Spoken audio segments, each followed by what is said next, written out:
Hi everybody and welcome back to a special edition of CYT-Crypto. My name is Stephen Aitchison and today we're going to be doing a 10-minute spotlight on Tellor.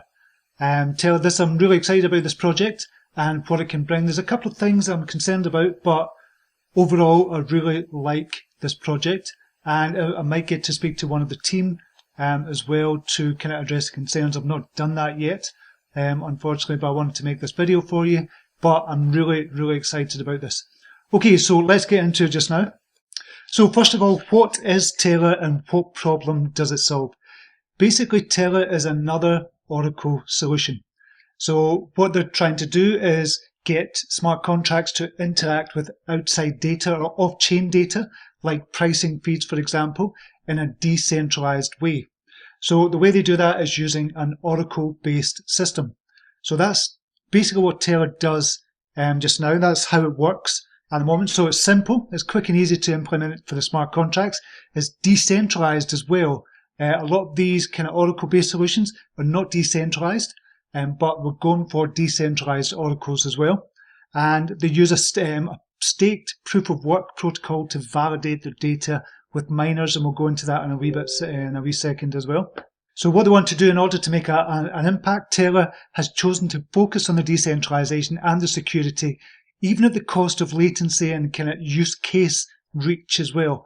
So they're not really focused on that. They're focused on the use case of what this can actually do, because you've got other kind of systems saying we can do a million transactions per second, which is just not the case just now. You don't need that at the moment on the blockchain just now. And if you do, you probably don't need a blockchain if you're looking for a million transactions per second.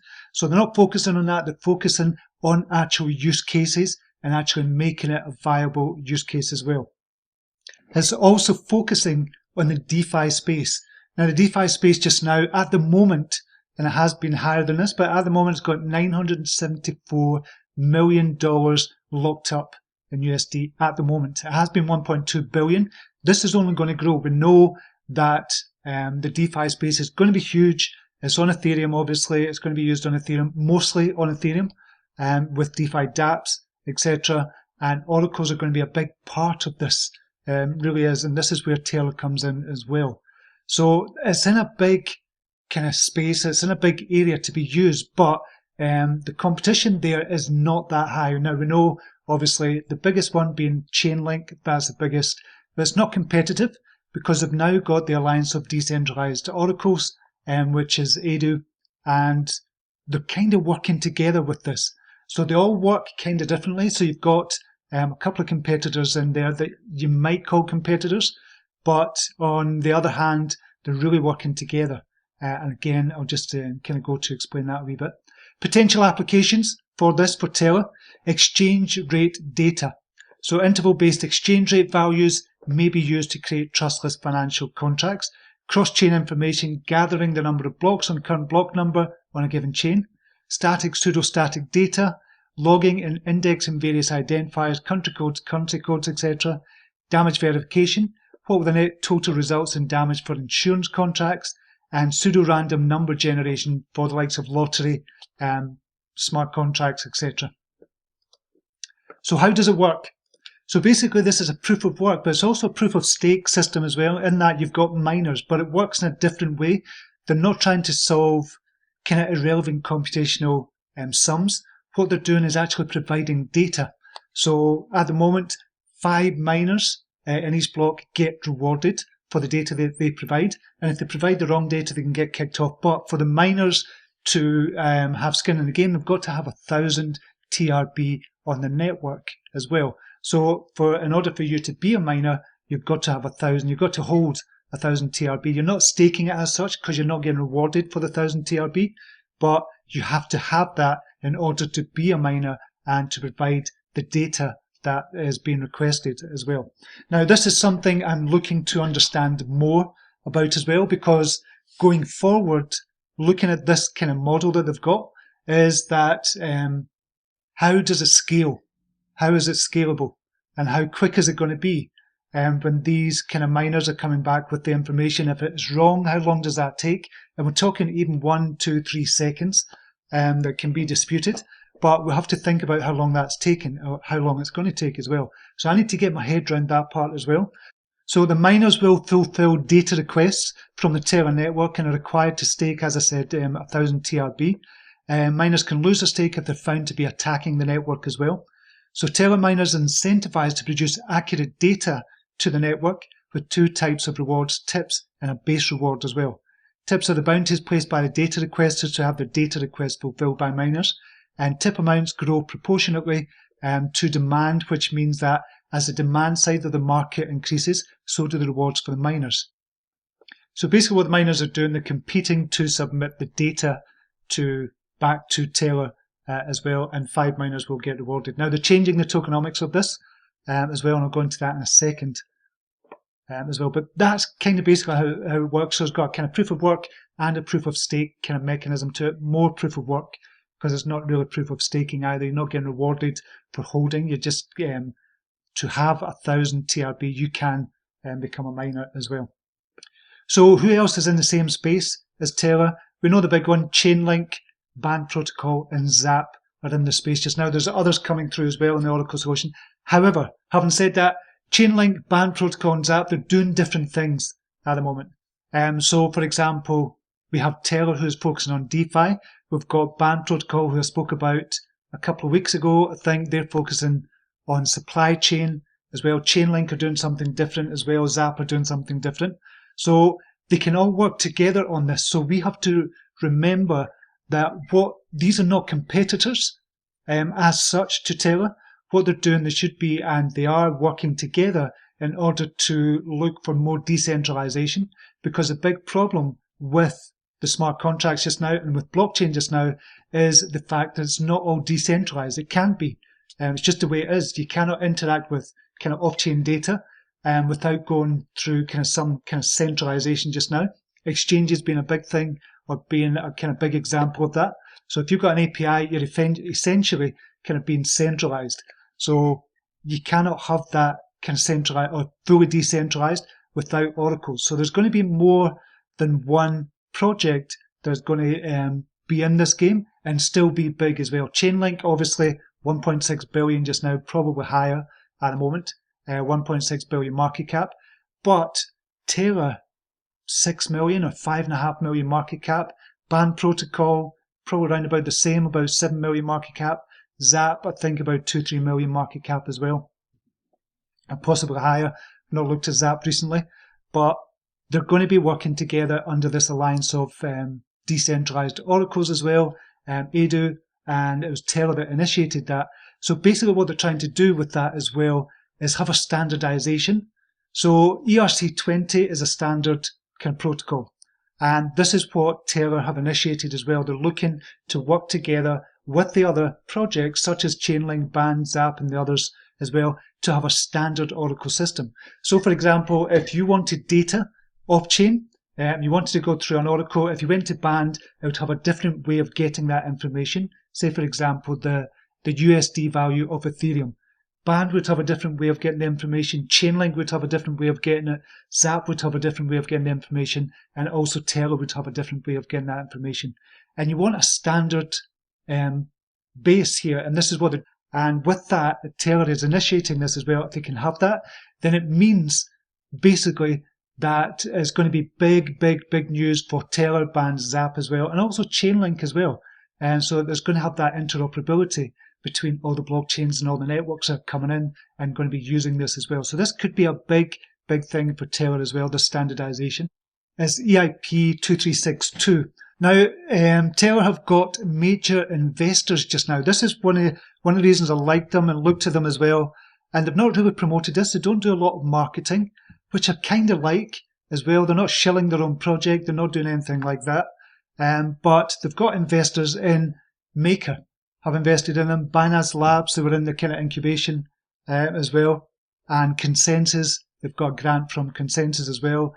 When they've done an Ethereum grant, they give it to 7 projects. And Tellor was one of them as well. And this is how they came up with this Oracle system as well, which is amazing, to be honest. So if they've got confidence in them and they've invested in them, it kind of makes you wonder why they've invested in it. They've obviously seen something. Now, we're not privy to all the kind of tech information. We're not all techies. I'm certainly not techie, although I try and understand it and kind of compute it in my brain in a kind of a layman's term way. And I don't know if I managed to do that. But you've got to ask the question, if they're invested and they've got confidence in them, then that can only be a good thing.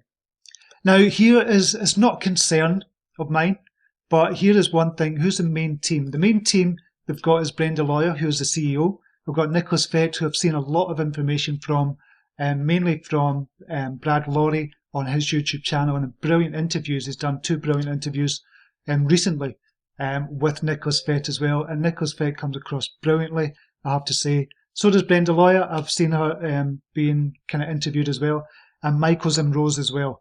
And so it's only 3 in the main team. There's only 3 people in the main team.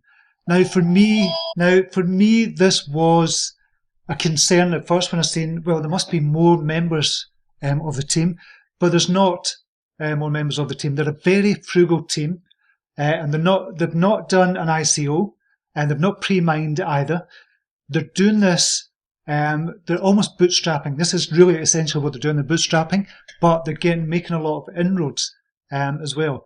So when I looked into this and I looked at the team, I thought they must have more people there, but they're doing it on kind of a different way. They're doing it in a different way. And it doesn't concern me as much when I looked into it and I kind of looked at what they were doing and why they were doing it the way they were doing.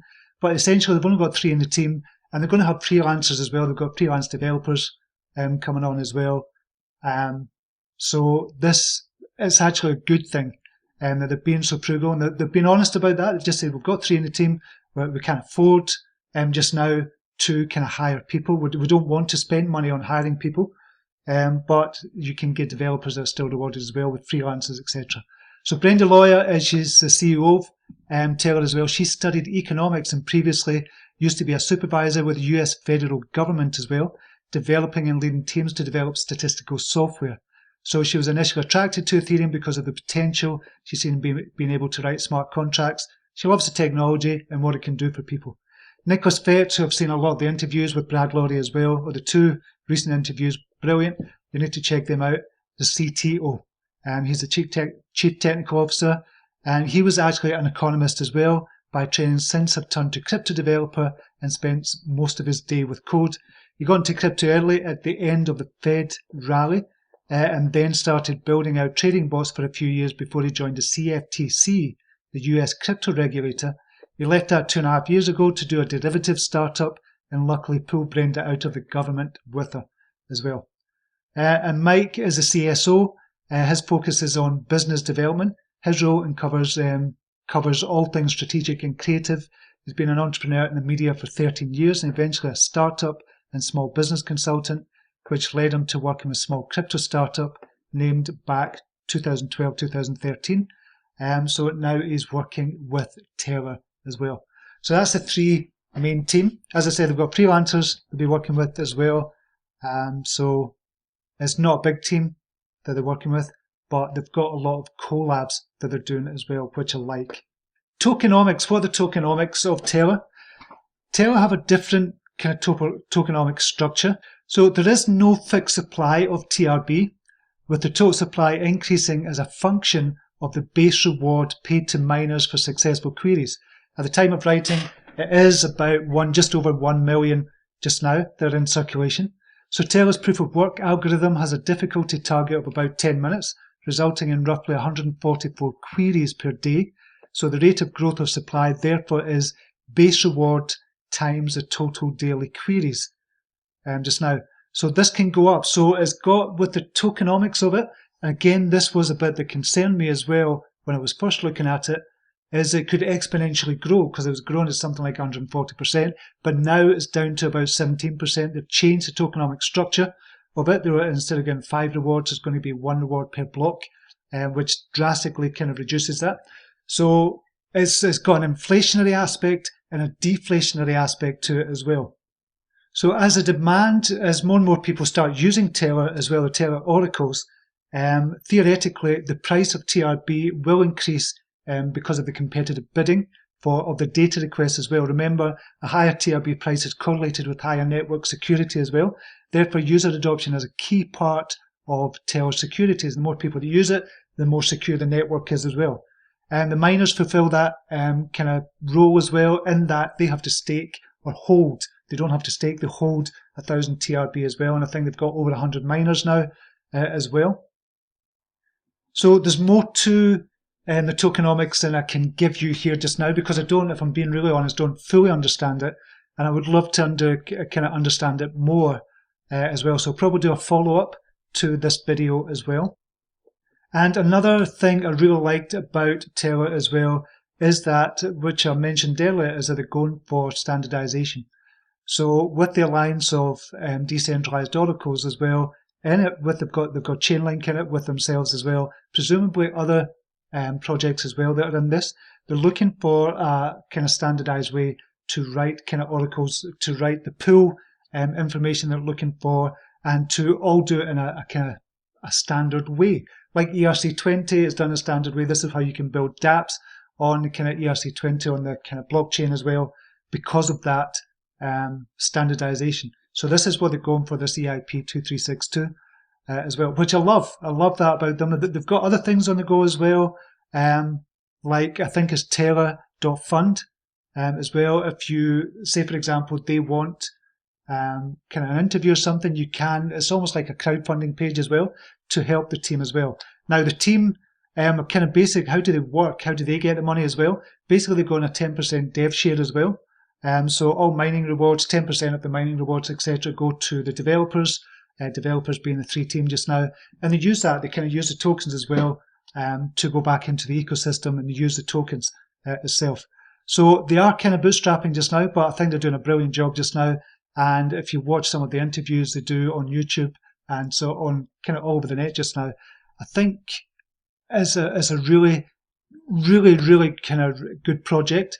It could be massive. It really could be big. Now we have to look at the fundamentals of it. We'll look at the price just now. It's $5.53 at the moment. Now, when I recommended it in the premium group, I recommended it a couple of days ago, or back on Tuesday or 3 days ago. I think it was only $4.09 or something, so it has gone up since. But still a lot of potential here. You can see the market capitalization is 5.2 million for it just now. We've got the Satoshi value is 60,592 at the moment. So you can see it's not long been on CoinMarketCap. Obviously, it's been going longer than that, but it's not long been on CoinMarketCap. And if we look, just to do it from a quick TA point of view, so the TA point of view is really for kind of trading, but we're looking for the long term as well. So quickly, we can see on a daily basis there is good volume, and there has been kind of volume coming in as of late as well. Now, the obvious thing here that we're looking at is this kind of rounded bottom, or this possible cup and handle structure here. If we look at this, possible cup and handle structure there, or that rounded bottom that we're getting there just now, which means price could go up to 113,000 Satoshi just now. So it's not quite in the millions yet, but 113,000 it could go up to in the short term. Now we're talking about trading here, but we're also talking about investing as well. But we've got this kind of rounded bottom, or this cup and handle structure that could be forming as well. So kind of looking at that at the moment, and saying, okay, for the short to medium term, this could be really good to go up to 113,000. It's sitting at 60,000 just now, or roughly 60,000 Satoshi at the moment. Now, if we're looking for the short term as well, we're on the daily here. We're looking at the short term, and we see we're in an ascending channel at the minute on the 4-hour mark. So we can see there it kind of topped out at 48,000 Satoshi, went all the way down to about 22. They nearly lost 50%, then all the way back up, and stuck to the structure of this ascending channel, and went up to about 68,000, came all the way down to 44, all the way up to 75. It's coming down just now, so it could come down to 48,000. Just now, you can see it jumped up over the last couple of days to that figure, so it could come back down to around about the 47,000. So you might be able to get in at the original price that I'd kind of found it at, 47,000. This was a good time to get in around about here. So if you're looking to trade it, or you're looking for an entry point, then a good entry point would be about 48,000 Satoshi. If you're looking to kind of sell it, a good kind of sell point would be about 79 if you're trading it. If you're holding it long term, totally different. I would just accumulate just now and just keep on holding for the moment as an investor for the long term. Long term, I'm talking 1-2 years. I think it could be really big. Now, if we look at it in terms of market capitalization. Market capitalization just now is 5.2 million. Now I want to look at the market capitalization. So we've got a market capitalization of 1.6 billion for Chainlink. So 1.6 billion divided by 5.2 million is about 347. 340. So for Tellor to get to Chainlink's kind of position of 1.6 billion, which is not out of the realms of possibility, need to increase by a rate of 307 times that. So 307 times 5 million, 1.6 billion. Is it going to get that? I don't know. Honestly, don't know. If they're working together and they're not seen as competing against each other, and they're going through this for the standardization, everything else they're doing it just now as well with the collabs with Matic, Harmony, and Cosmos as well. They've got a lot of kind of stuff they're doing for non-Ethereum based chains as well. I think this could be really, really big in the future. So I'm not saying it's going to get to 1.6 billion, I'm not saying it's going to go up 307x, but if you even think a fifth of that, 1/5 of kind of 300, for example, is going to be 60 times where it is just now. So 60 times where it is just now is going to be 300 million market capitalization. That is a very, very achievable kind of target. As that 300 million is not that big for the scope of what they're trying to do here. So we could see a 60x for this if you're kind of speculating, or if you want to invest and we invest for a reason. We invest to obviously get money back as well, but we invest to help the team as well. But mainly, if we're being honest, to get money back on it as well. We're looking for a return on investment from our investment, basically. That's really what we're kind of doing here. But we have to do it with projects that we like. That it's no longer that we invest in an idea. It's no longer that we invest in kind of crappy shilling kind of campaign that people are doing now. Tellor has some meat on the bones. Tellor has something behind it. Tellor has a vision of what they're trying to do. And this is why I really like it. And this is why I'm recommending it. And I've put it into already the kind of hidden gems portfolio. And I do see this being really, really big. If not by the end of this year, by the end of next year, and the year after as well. And I think what they're doing just now, from a technological point of view, they're trying to keep on the very cutting edge of what everybody else is trying to do as well. So I think they're going to kind of expand and grow as the market expands and grows as well, and as the needs of kind of oracles expands and grows in different ways. So this is why I like them. This is why I have invested in them. So I've got a vested interest in this doing well, but I'm in it for the long term. I'm an investor, and I will be doing follow-ups to this as well. And it is in the portfolio just now for the hidden gems. So that is it for the moment. I hope you enjoyed this quick 10-minute presentation. It's not 10 minutes. I don't know how long it's going to be, but I hope it gives you some insight in the potentials that Tellor has to become really big. Okay, until next time. Namaste. Take care. Bye now.